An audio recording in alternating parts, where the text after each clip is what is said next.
Before you decide what you believe, before you replay old clips or scroll through comment sections, pause right here. Were Bailu's messages to Dylan Wang a desperate plea, a carefully calculated power move, or something far more scandalous than anyone ever imagined? Today on Kdrama Drops, we are pulling back the curtain on a story that has been hiding in plain sight for years, and once you hear this, you will never look at their dynamic the same way again. It started quietly, the way most shocking stories do. Not with headlines or cameras, but with a series of messages that no one was meant to see. Short texts, carefully chosen words, long pauses between replies. To outsiders, they looked harmless, but to those who knew the context, they carried weight far beyond their length. For years, fans argued endlessly. Some believed Bailu was reaching out from a place of vulnerability, trying to hold on to something slipping through her fingers. Others insisted she was in control, using timing and emotion like a chessboard, always thinking 3 steps ahead. And then there were those who suspected something far deeper, something no one wanted to say out loud. What if it was none of those things? Or worse, what if it was all of them at once? According to those close to the situation, the messages did not come during moments of celebration or success. They appeared during pauses, between projects, after long days on set, during nights when everything felt heavier than usual. One message in particular changed everything. It was sent late, not impulsive, but deliberate. The kind of message you write, delete, rewrite, and finally send when you know there is no turning back. It did not ask a direct question. It did not demand anything. Instead, it reminded Dylan Wang of a moment only the two of them shared. A laugh, a silence, a look that lingered longer than it should have. Those who saw it said the message was calm on the surface, but loaded underneath. Not desperate, not aggressive, just dangerously honest. Dylan Wang did not reply immediately. Hours passed, then a day, then silence. That silence spoke louder than any response ever could. Behind the scenes, tension grew. Not explosive tension, but the kind that creeps in slowly and makes every interaction feel heavier. People noticed small changes. A glance held too long. Conversations that ended abruptly when someone entered the room. Smiles that did not quite reach the eyes. The messages continued. Not frequently, but consistently. Each one carefully spaced. As if Bailu understood that too much would push him away, but too little would allow the distance to grow unchecked. This was not chaos. This was control. Or was it fear? Sources say there was one message that finally forced a confrontation. Not in public, not on camera, but in a quiet moment away from everyone else. She asked him something simple. Do you ever think about how close we were? It was not an accusation. It was not a confession. It was an opening. And Dylan Wang finally responded. His reply was not what anyone expected. He did not deny it. He did not confirm it. Instead, he acknowledged the past without defining the present. A response so carefully balanced that it left everything unresolved. That was when the dynamic truly shifted. From that point on, the messages were no longer about memories. They became about boundaries, unspoken ones, fragile ones, the kind that exist only as long as both people agree not to cross them. Those around them sensed it immediately. The air changed. Conversations became more cautious.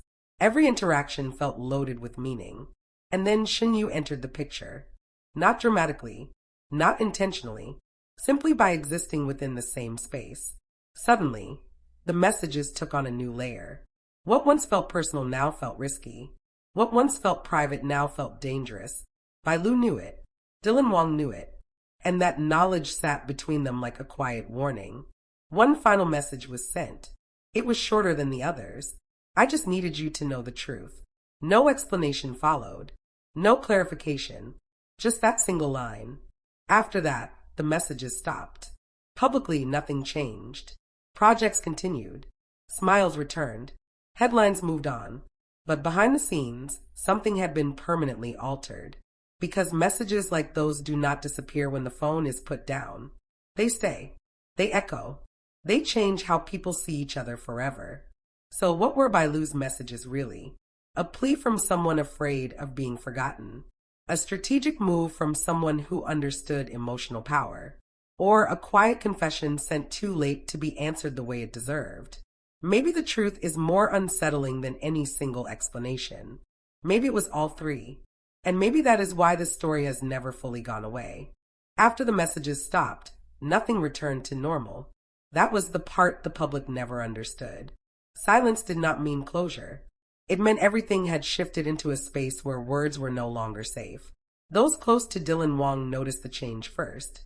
He became quieter during breaks, more thoughtful, less present in conversations that once came easily. He laughed when required, spoke when necessary, but something inside him had clearly withdrawn.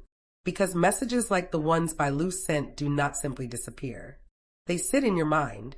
They resurface when you least expect them. They echo during moments of calm and disrupt moments that should feel simple. According to insiders, Dylan Wang read those final words more than once. I just needed you to know the truth. There was no anger in them, no demand, no attempt to force an outcome.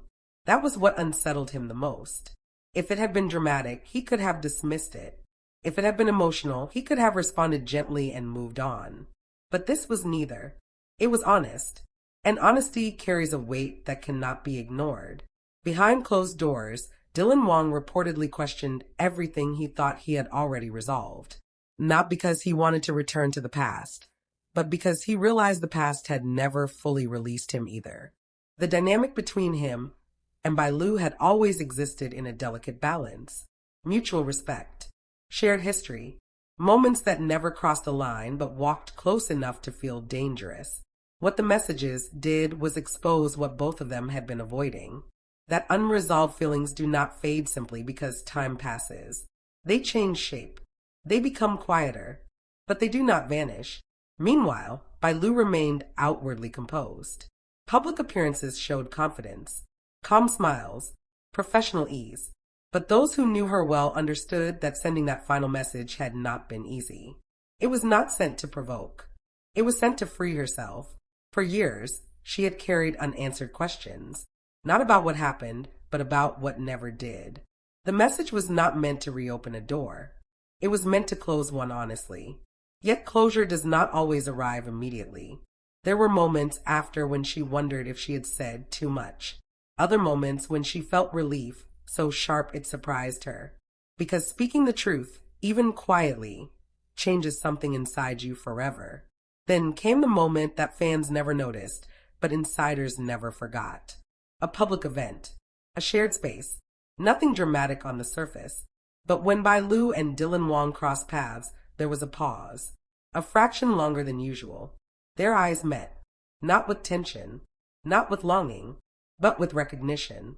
They both knew, not the public version of events, the private one. No words were exchanged, none were needed. That was the moment everything settled. Dylan Wang finally understood that the messages were not a strategy or a plea. They were an act of emotional courage, a way of saying something that had lived unspoken for too long. And Bailu understood that his silence was not rejection. It was restraint, an acknowledgement that some truths do not lead to action, but still deserve to be honored. After that, the distance between them became clearer, healthier, defined. They continued their careers. Their paths crossed less frequently. When they did, there was respect without tension, familiarity without confusion. The story did not end with confrontation or confession. It ended with clarity. So what were Bailu's messages really? They were not desperation. They were not manipulation. They were not scandal for the sake of attention. They were truth delivered quietly. And Dylan Wang's response was not silence out of indifference. It was silence chosen carefully, because sometimes responding changes more than staying still. The public will continue to speculate. Fans will replay moments and search for hidden meanings. That is inevitable. But the real story lives in what was understood without being said. Two people acknowledged something real, then chose different directions with respect intact. And that is why this story lingers. Because not every emotional chapter ends with drama. Some end with acceptance. And those endings, while less explosive, are far more lasting. If this continuation changed how you see the beginning, if it made you reconsider what silence truly means, then this story has done what it was meant to do. Some messages are sent to be answered. Others are sent to finally let go. And this was the kind that did both.